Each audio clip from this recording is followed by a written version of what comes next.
Ladies and gentlemen, it is my distinct honor to introduce the 43rd President of the United States, the Honorable George W. Bush.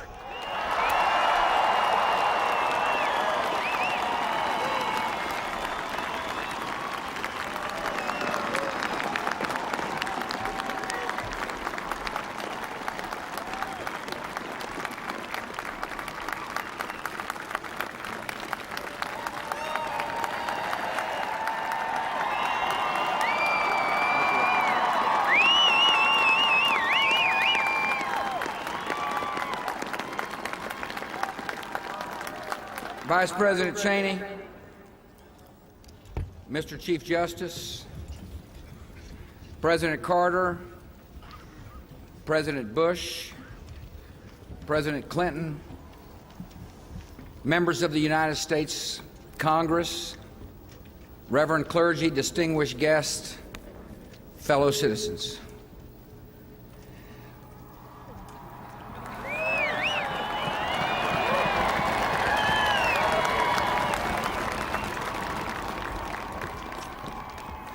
On this day, prescribed by law and marked by ceremony, we celebrate the durable wisdom of our Constitution and recall the deep commitments that unite our country. I am grateful for the honor of this hour, mindful of the consequential times in which we live, and determined to fulfill the oath that I have sworn and you have witnessed. At this second gathering, our duties are defined not by the words I use, but by the history we have seen together. For a half a century, America defended our own freedom by standing watch on distant borders. After the shipwreck of communism came years of relative quiet, years of repose, years of sabbatical. And then there came a day of fire. We have seen our vulnerability, and we have seen its deepest source. For as long as whole regions of the world simmer in resentment and tyranny, prone to ideologies that feed hatred and excuse murder, violence will gather and multiply in destructive power and cross the most offended borders and raise a mortal threat. There is only one force of history that can break the reign of hatred and resentment and expose the pretensions of tyrants and reward the hopes of the decent and tolerant, and that is the force of human freedom.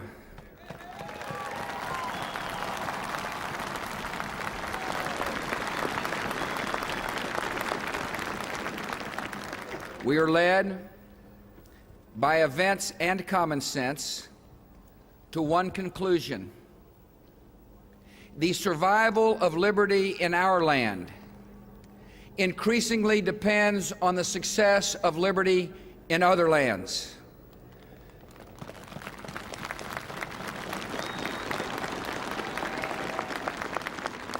The best hope for peace in our world is the expansion of freedom in all the world.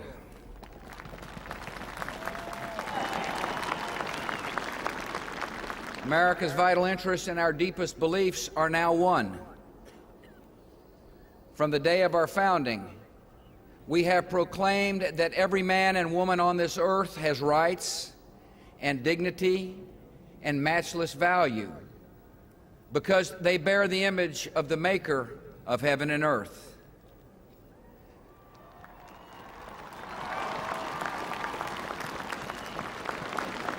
Across the generations, we have proclaimed the imperative of self-government because no one is fit to be a master and no one deserves to be a slave.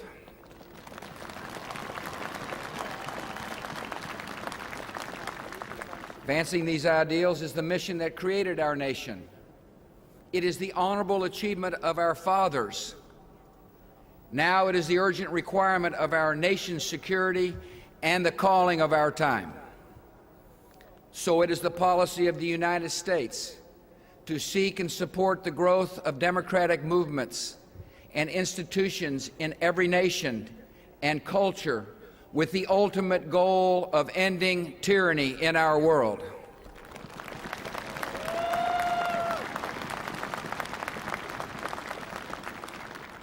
This is not primarily the task of arms, though we will defend ourselves and our friends by force of arms when necessary. Freedom, by its nature, must be chosen and defended by citizens and sustained by the rule of law and the protection of minorities. And when the soul of a nation finally speaks, the institutions that arise may reflect customs and traditions very different from our own. America will not impose our own style of government on the unwilling.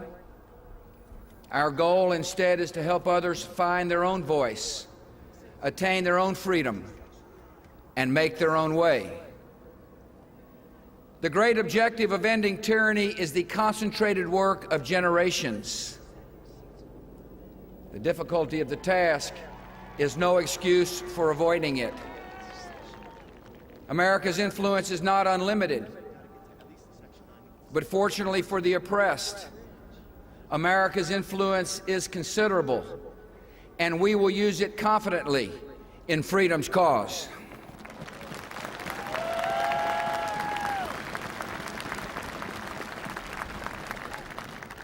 My most solemn duty is to protect this nation and its people from further attacks and emerging threats. Some have unwisely chosen to test America's resolve and have found it firm.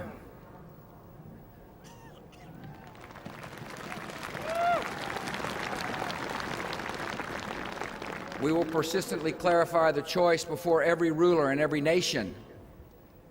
The moral choice between oppression, which is always wrong, and freedom, which is eternally right.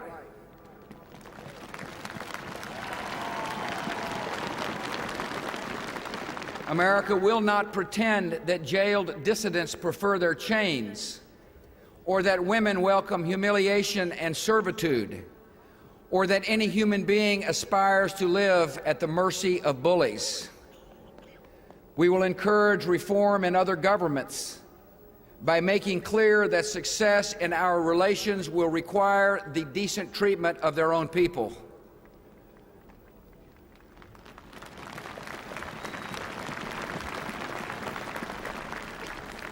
America's belief in human dignity will guide our policies. Yet rights must be more than the grudging concessions of dictators. They are secured by free dissent and the participation of the governed. In the long run, there is no justice without freedom, and there can be no human rights without human liberty.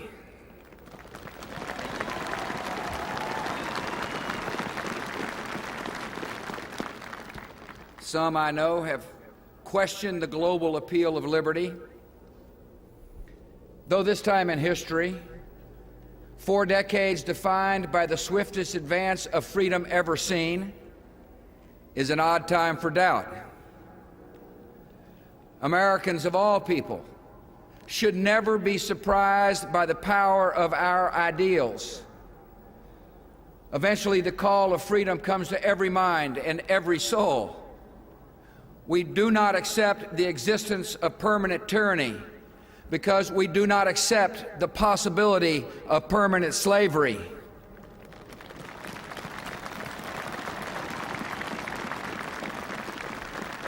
Liberty will come to those who love it. Today, America speaks anew to the peoples of the world. All who live in tyranny and hopelessness can know the United States will not ignore your oppression or excuse your oppressors. When you stand for your liberty, we will stand with you.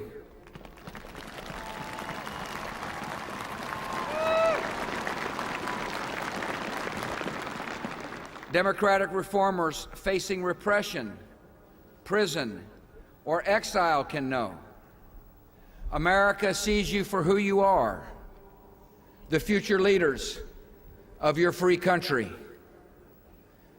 The rulers of outlaw regimes can know that we still believe, as Abraham Lincoln did, those who deny freedom to others deserve it not for themselves, and under the rule of a just God cannot long retain it. The leaders of governments with long habits of control need to know. To serve your people, you must learn to trust them. Start on this journey of progress and justice, and America will walk at your side.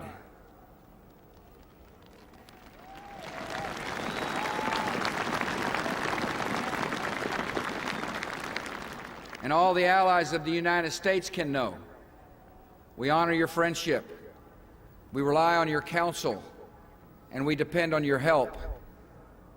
Division among free nations is a primary goal of freedom's enemies. The concerted effort of free nations to promote democracy is a prelude to our enemies' defeat. Today, I also speak anew to my fellow citizens. From all of you, I have asked patience in the hard task of securing America, which you have granted in good measure. Our country has accepted obligations that are difficult to fulfill and would be dishonorable to abandon. Yet because we have acted in the great liberating tradition of this nation, tens of millions have achieved their freedom.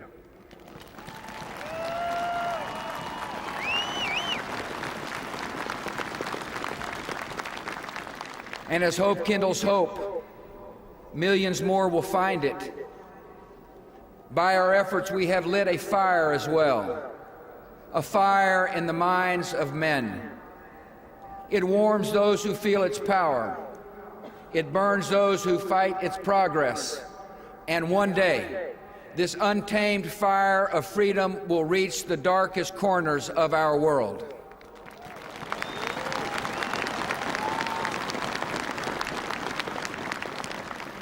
Few Americans have accepted the hardest duties in this cause. In the quiet work of intelligence and diplomacy, the idealistic work of helping raise up free governments, the dangerous and necessary work of fighting our enemies. Some have shown their devotion to our country in deaths that honored their whole lives, and we will always honor their names and their sacrifice.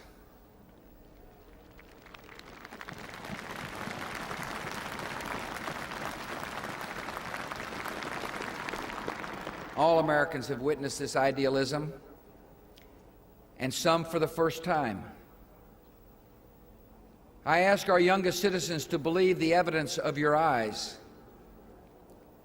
You have seen duty and allegiance in the determined faces of our soldiers.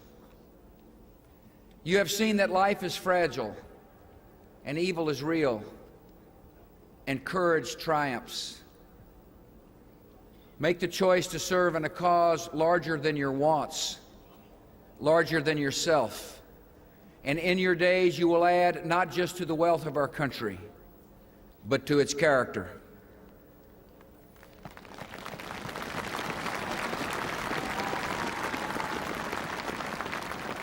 America has need of idealism and courage because we have essential work at home, the unfinished work of American freedom. In a world moving toward liberty, we are determined to show the meaning and promise of liberty. In America's ideal of freedom, citizens find the dignity and security of economic independence instead of laboring on the edge of subsistence. This is the broader definition of liberty that motivated the Homestead Act, the Social Security Act, and the GI Bill of Rights. And now we will extend this vision by reforming great institutions to serve the needs of our time, to give every American a stake in the promise and future of our country. We will bring the highest standards to our schools and build an ownership society.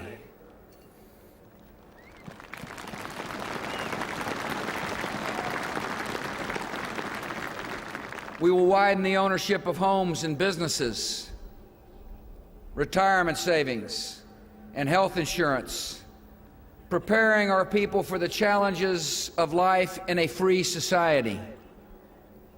By making every citizen an agent of his or her own destiny, we will give our fellow Americans greater freedom from want and fear and make our society more prosperous and just and equal.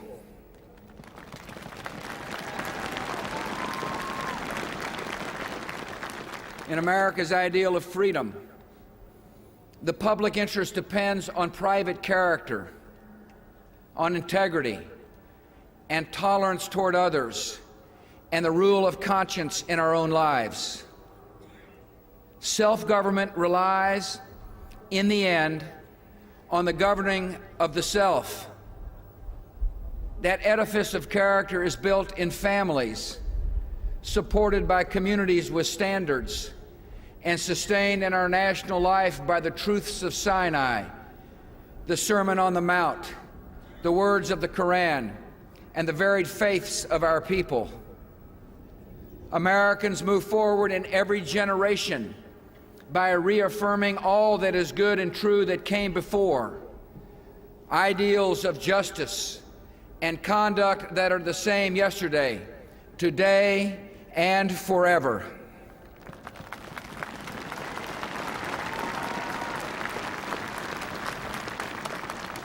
In America's ideal of freedom, the exercise of rights is ennobled by service and mercy and a heart for the weak.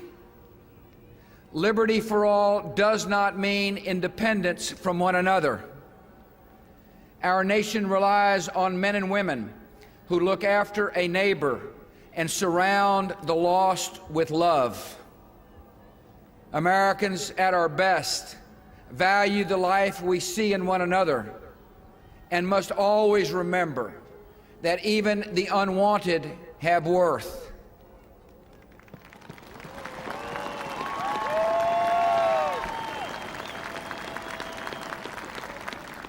And our country must abandon all the habits of racism, because we cannot carry the message of freedom and the baggage of bigotry at the same time.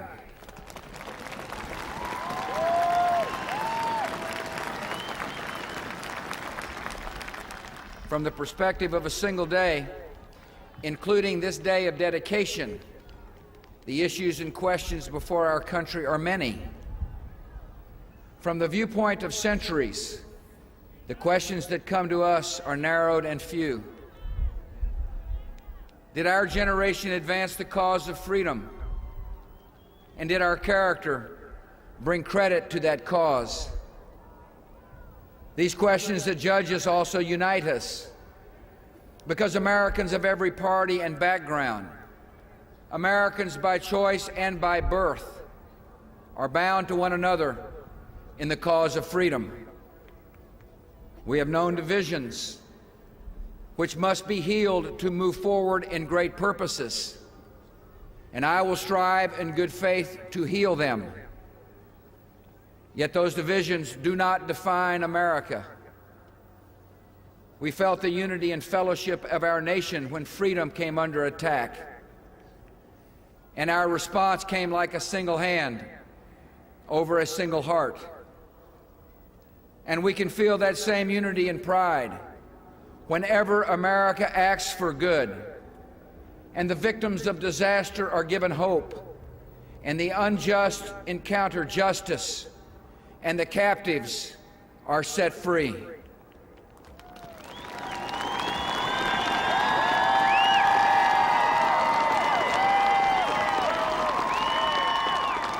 We go forward with complete confidence in the eventual triumph of freedom, not because history runs on the wheels of inevitability, It is human choices that move events.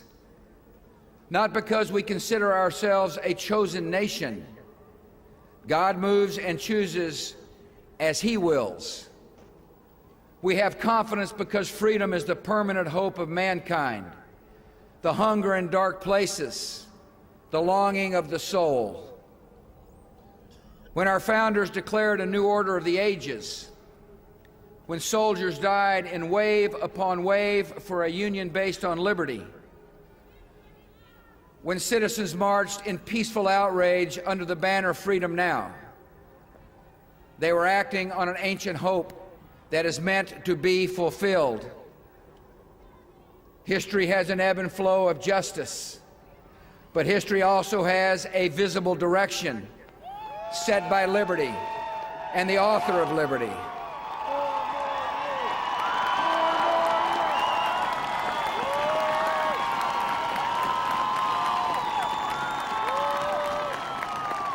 When the Declaration of Independence was first read in public and the Liberty Bell was sounded in celebration, a witness said it rang as if it meant something. In our time, it means something still. America in this young century proclaims liberty throughout all the world and to all the inhabitants thereof. Renewed in our strength, tested but not weary, we are ready for the greatest achievements in the history of freedom. May